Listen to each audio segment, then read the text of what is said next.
Hey, welcome back to the channel. My name is Dylan McKay, and today I'm going to be going over 5 of my picks from the Criterion Collection that were initially released in the 1960s.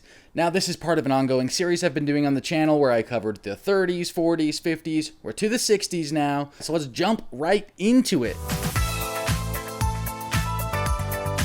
This time I'm just going to start with Ingmar Bergman because I usually save this box set till the end, but this really is in no particular order. I know it's easy to do with like a list type of system that my number one is the best movie in my opinion that came out in the 60s. Well, the truth is I'm picking specifically movies that I have in my collection. There are films from the 60s in the Criterion Collection that I may love or very well have put on this list that I don't own, like Le Samurai, for instance. I don't own that Jean-Pierre Melville film, but if I did, it might have made this list. So I'm just talking about the movies in my collection that are favorites that I happen to own. Oh, also I wanted to point out, as I continue to hold my Ingmar Bergman box set, I did recently pick up Onibaba in the sale haul video that I did in, I guess it's my sale haul video 2, but I had a chance to watch the first hour of it last night, but I haven't finished it, so this will not be on my list, but I wanted to give an honorable mention to it because I'm really digging it so far. This is a really eerie survival movie, and I'm really enjoying it, so Onibaba, shout out to that. Also, I mentioned in that haul video that I had never really heard anyone talk about this, and you guys really showed it some love in the comment section. I was surprised just how many people had to point out and call out that they love this film, and also recommended other films by the same director, Kenido Shindo. And so there are some other films recommended that I'm going to have to check out because, like I said, I still got about 40 minutes left in the runtime. Sometimes I have to break a movie into 2 sittings. It's not ideal, but, you know. So, I'm going to give you guys a double feature recommendation for number 5. I say double feature loosely because really that's just my cheat for putting 2 films, because I don't think these movies thematically are all that tied together. But I'm going to put on my list Persona by Ingmar Bergman and The Virgin Spring. Persona came out in 1966 and stars Bibi Andersson and Liv Ullmann, who are reoccurring actresses that you'll see in quite a few Ingmar Bergman films. When you're first getting into Bergman, I feel like there are a few films that are commonly recommended, and this is one of them. This really was a game changer in modern film history. This is a pretty wild psychological thriller that focuses primarily really on just the relationship between these 2 people. One of them is an aging actress who is in a nursing home, and the other character is the nurse. Now, the actress is essentially trying to study and understand from the nurse. I filmed myself talk about the explanation to this movie, but I realized that it's best left unsaid because the whole movie has like an element of twist and turn to it, and I really don't want to give any of that away. So just in general terms, it's a psychological thriller about one's self-identity, and there's a lot out there that's been said about Persona. I know for me it was a really trippy and intense watch. Among Ingmar Bergman's catalog, Persona is still the only film I've watched that's really like it. Okay, and then The Virgin Spring takes place in 4th century Sweden, which is kind of like medieval era. Of course, filmed and released in 1960. It does star Max von Sydow, and I think this is one of Max von Sydow's most powerful performances that I've seen. I think he is phenomenal in this movie. He's the dad of a family, and his 14-year-old daughter and a few other travelers set across to deliver candles to a kind of faraway church. And along the way, some incidents happen and only one returns home. And then it kind of becomes a vengeance tense thriller where Max von Sydow is just giving a groundhouse performance. So like I said, The Virgin Spring doesn't necessarily thematically tie a lot with Persona, but they are darker, more intense Bergman films than the films I'd recommended on my last 2 videos. So they pair in that sense, I guess. But check them out. Ingmar Bergman's whole box set has so many phenomenal films, it's hard to just pick a few or one when it comes to making these lists. So, okay, moving on. We're going to go with number 4 on my list, which I don't know why I'm doing numbers at this point because I didn't count very well again. I wanted to put Night of the Living Dead on here, but since I already used the number 5 slot and I still have 4 more films that I'm trying to do over here, we're just going to give this the honorable mention slot because I felt like Night of the Living Dead Though it is an essential by George A. Romero, it is just laying a groundwork for what was to come with horror and zombie films, and very forward-thinking in casting an African-American as the lead, which honestly in the 60s was a unique and bold choice, and I think Dwayne Jones is phenomenal in this movie. So Night of the Living Dead is a fun watch. I always think it's fun to put this on at like a Halloween party and have it going in the background. If you haven't seen it, it's definitely worth checking out. It's a collection of characters that get trapped in a house and then they defend that house through the night against a horde of zombies. It has a lot of that rough indie filmmaking vibe, but it's so fun to watch George A. Romero and imagine like the run and gun style of filmmaking that was happening here, because nothing is funner than going out and making movies with a bunch of friends. And this movie kind of has that vibe to it. So I definitely enjoy this. It's also available on 4K in the snap case, but the original Blu-ray, which I have here, actually has the digipack, which I love the digipacks. So personally, I'm a fan of them. I'd love to know in the comments, how do you display your digipacks? I always put the part that people think looks less pleasing on the shelf as like facing outward on the shelf, because I like to be able to pull it out and have the cover still, facing. If you flip it like this, then you pull it out, and sometimes us collectors, we think about weird shit like that. So yeah, I like doing it like this. I feel like that's probably the way it's intended from Criterion, considering that you should be pulling it out and looking at the front this way. But I noticed a lot of people don't do that.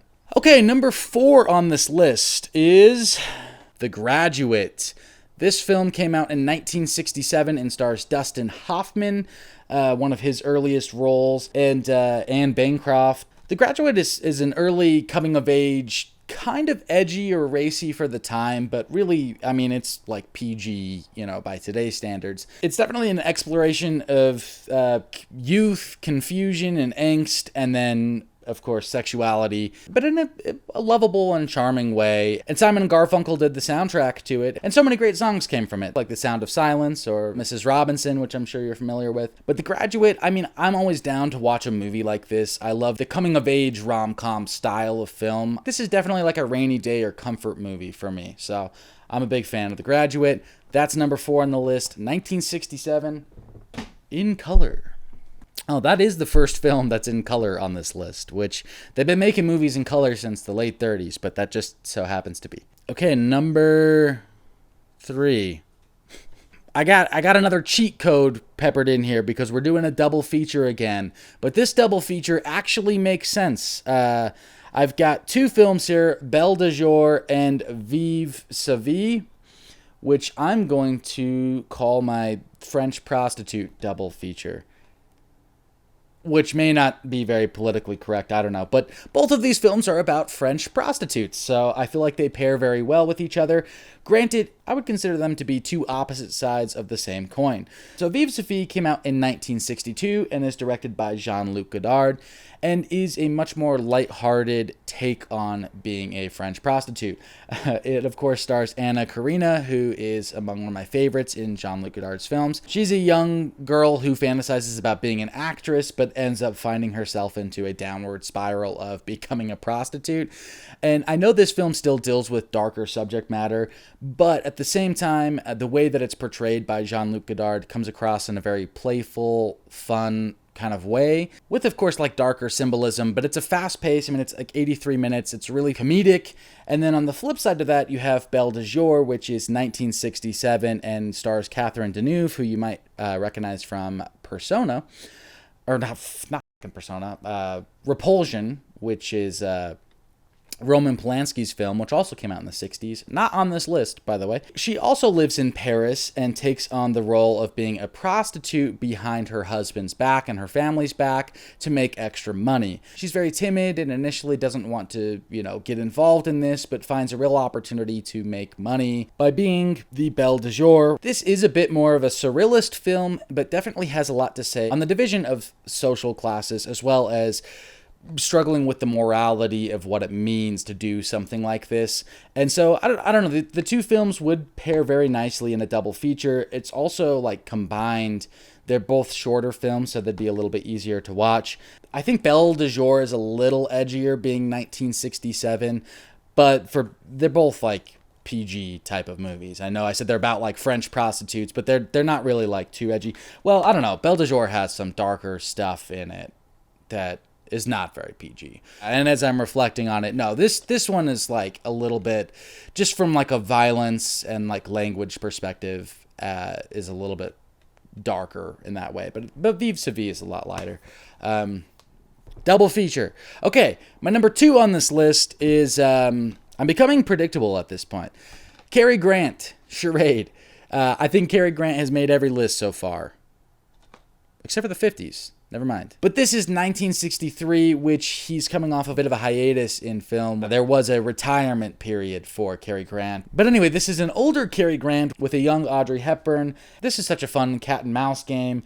It's very Hitchcock-esque, although it's not directed by Hitchcock. This is a Stanley Donen film, but this is like a comedic thriller, and it kind of focuses on a trio of crooks who are pursuing the young American Audrey Hepburn, and you really don't know whether or not Cary Grant is a hero or one of the crooks himself. And so you're kind of under suspicion over him the whole time, but the movie's just this kind of fast-paced cat and mouse style game where even though Audrey Hepburn is questioning him, she also can only trust him.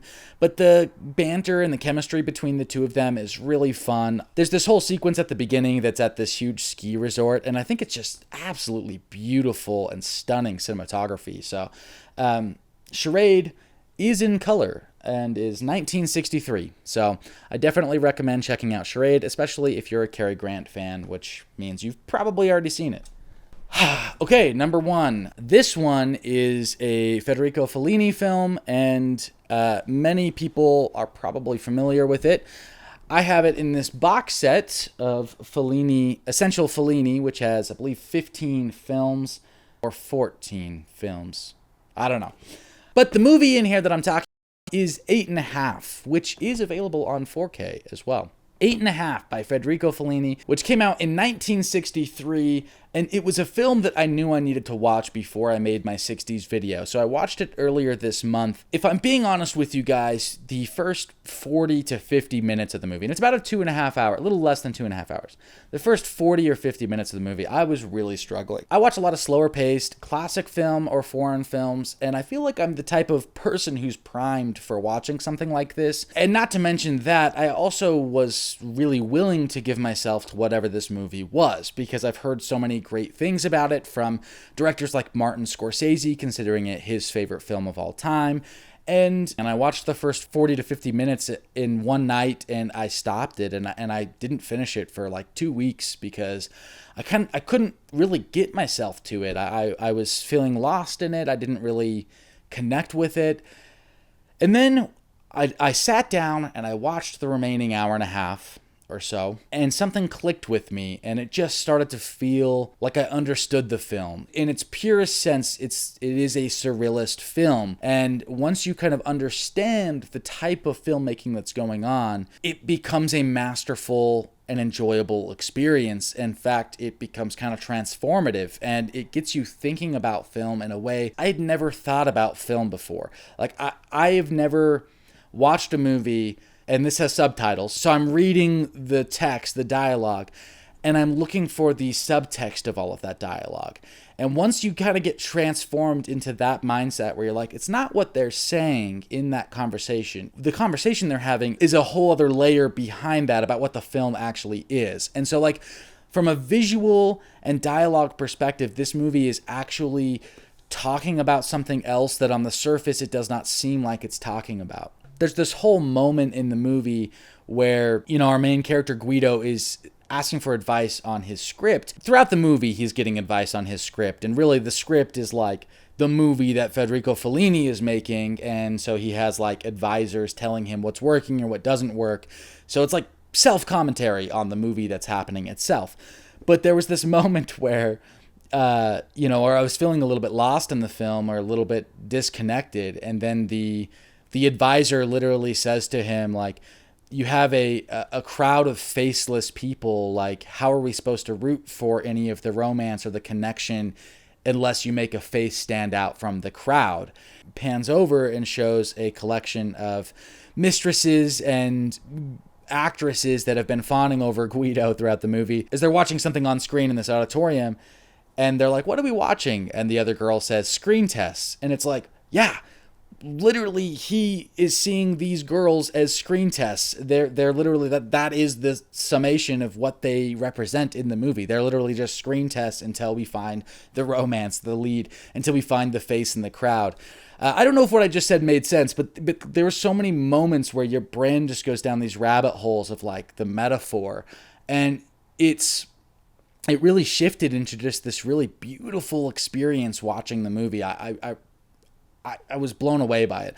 And so retroactively, it made the first 45, 50 minutes suddenly feel masterful too. Once I understood the film, which to say understand this film after one sitting in itself is kind of absurd because there's so much to dive into here. But once I understood what the film was trying to do, it made me, like I said, retroactively enjoy the first half. And now it's the kind of movie that will only grow with me throughout rewatches and through time, like sitting in my head.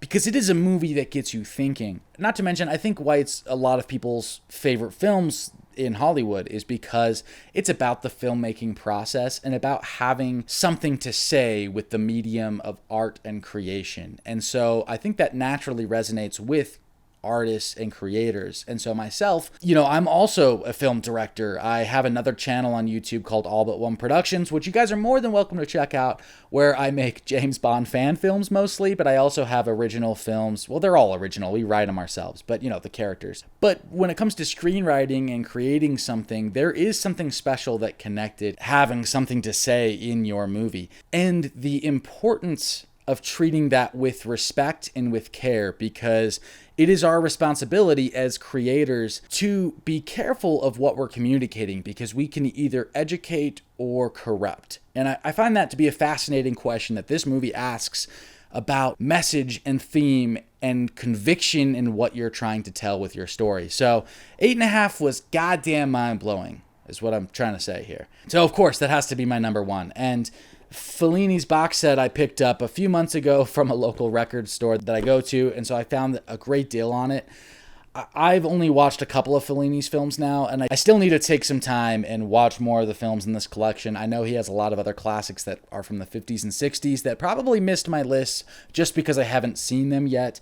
However, I will be getting to them, but now that I am regularly making videos as a YouTube creator, it is becoming a lot harder to find time to watch films because my spare time is now doing this. So yeah, but thank you guys for watching these videos and commenting and supporting. It's been fun to create this community. I think like by the time I'm posting this, I'll either have just finally been monetized on this channel so I can finally start making like a little bit of money from it, whatever that is. This journey over the last couple of months has been incredible. Thank you for helping me get to this milestone of monetization. It's obviously not why we do it. I love talking about Criterion and doing this, but of course, like, to be able to start bringing in an income from it is something that is everyone's dream, and we have a long way to go to make that a reality. But I'm going to keep doing this. I know it sounds like a goodbye. I don't know why I'm phrasing it all like this right now, but I guess I'm a little sentimental about the whole thing at the moment. I'm going to wait until November's Criterion sale before I do an installment of the 70s, 80s, 90s, and 2000s. I've done 4 this month. We'll give it a break, and we'll come back and we'll do 4 more during the next kind of Criterion season. Thank you guys for sticking with me through this run of Decades series. If you haven't gone back and watched the other ones, you can click the links at the end of this video. And I love you. We'll catch you in the next one.